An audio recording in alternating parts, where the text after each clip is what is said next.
મારા પ્યારા વાંઢા ભાઈઓ, હું મારા એક દિલની વાત કહેવા માંગુ કે હું એક છોકરી જોવા ગયો હતો.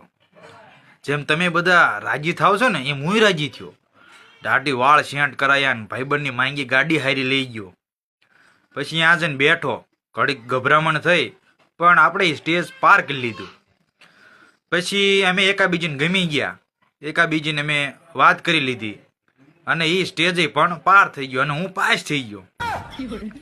પછી તો મને અહીંયા અરખની હેન્ડલી સડી અને હું ઘરે આવ્યો. બધા ભાઈબંધોને બોલાવી લીધા અડ્ડે અને ખવડાવી દાળ બાટી. 2500 થી 3000 ખર્ચો કરીને કહો ભાઈબંધો આવ્યો ભાઈ. હા ભાઈ, જેવા દાળ બાટી ખાઈને ઘરે આવ્યા, છોકરી વાળા તરફથી ફોન આવ્યો મારામાં કે અમને છોકરો નહીં જ ગમતો, દાળ બાટી હજમ ન થઈ.